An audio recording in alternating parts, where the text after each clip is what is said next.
Student, आज हम लोग डिस्कस करेंगे फैक्टर्स अफेक्टिंग इलेक्ट्रिकल रेजिस्टेंस। मतलब कौन कौन से फैक्टर हैं जो आपके कंडक्टर वायर या कंडक्टर के रेजिस्टेंस को अफेक्ट करते हैं। ठीक है, तो इसी के बारे में आज हम लोग डिस्कशन करेंगे और एक फार्मूला प्रूव करेंगे जो ये इंडिकेट करेगा कि इलेक्ट्रिकल रेजिस्टेंस किस फैक्टर्स के ऊपर डिपेंड करता है। पीछे हम लोग ने कुछ चीज़ें को प्रूव किया, कुछ चीज़ों को, तो उसी का एप्लीकेशन ये हम आज यूज करेंगे। जो फार्मूले को पीछे हम लोग ने प्रूव किया है उसी को आज यूज करते हुए फैक्टर्स अफेक्टिंग इलेक्ट्रिकल रेजिस्टेंस को एक्सप्लेन करेंगे। तो आप जान रहे हो कि ये हमने प्रूव कर दिया है। We know that R is equal to M N E square tau L by A। यहाँ M मास ऑफ इलेक्ट्रॉन है, L length of the conductor है, N number of electron per unit volume है, E charge of electron है, tau relaxation time है, A cross sectional area of the conductor. यहाँ जो tau है वो आपका रिलैक्सेशन टाइम।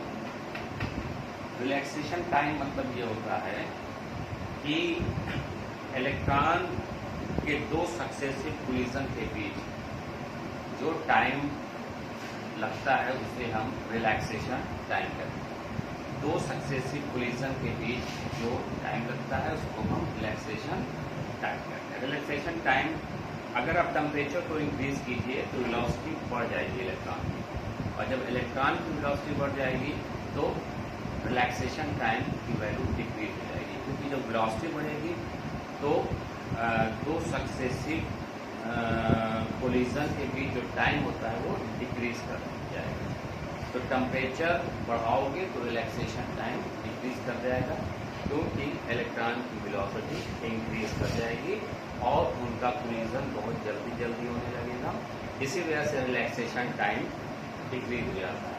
यानी टेम्परेचर को इंक्रीज करने पे रिलैक्सेशन टाइम डिक्रीज हो जाता है। यानी कि आप कह सकते हो कि relaxation time inversely proportional to the temperature.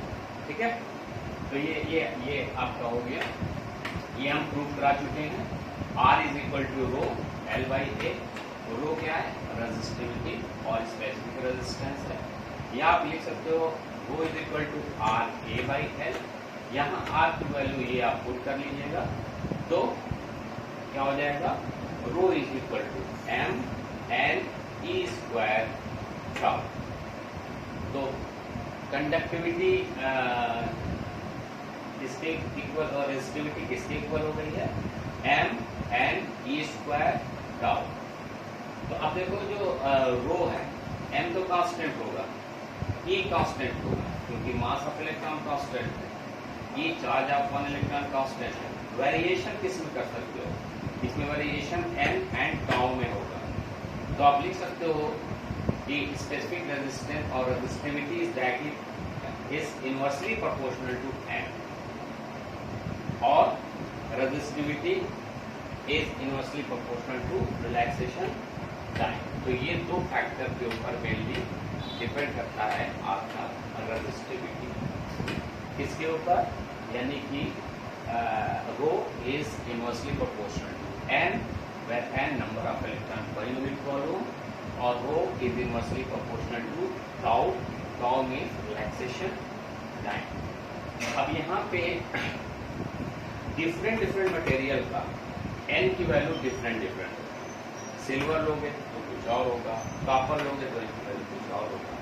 तो इससे एक चीज और प्रूफ होती है कि रेजिस्टिविटी किसके ऊपर डिपेंड करता है? Nature of material of the wire के ऊपर डिपेंड करता है। तो यहाँ प्रूफ हो गया कि resistivity is depends upon the nature of material of the wire. अब यहाँ पे देखिए, rho is inversely proportional to 1 upon tau. यानी कि अगर टाउ की वैल्यू बढ़ाते हैं तो रेजिस्टिविटी डिक्रीज करती है। और टाउ की वैल्यू किसके ऊपर डिपेंड करता है? टेम्परेचर। टेम्परेचर को अगर इंक्रीज करेंगे तो टाउ की वैल्यू डिक्रीज होगी, और टाउ की वैल्यू डिक्रीज होगी तो स्पेसिफिक रेजिस्टेंस या रेजिस्टिविटी की वैल्यू इंक्रीज होगी। तो इससे पता चलता है कि जो रो या रेजिस्टिविटी होती है वो टेम्परेचर के ऊपर भी डिपेंड करती है। क्यों? क्योंकि रिलैक्सेशन टाइम टेम्परेचर के ऊपर डिपेंड करेगा, तो रो ऑटोमेटिकली रिलैक्सेशन टाइम के ऊपर डिपेंड करेगा। ठीक है, तो यहाँ पे एक चीज क्लियर हो गई कि स्पेसिफिक रेजिस्टेंस डिपेंड करता है इसके ऊपर, टेम्परेचर के ऊपर। अगर हम टेम्परेचर को इंक्रीज करेंगे तो रेजिस्टिविटी भी क्या होगी?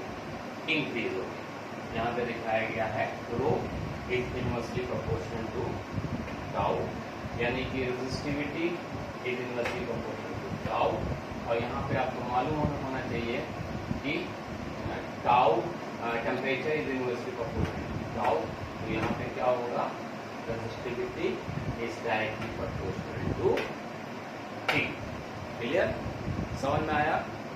सभी जितना भी हमने नोट्स बनाया है उसको आप लोग कॉपी में करके चेक करिए, ठीक है, और उसी हिसाब से आपको मार्क्स दिया जाए। Okay, thank you.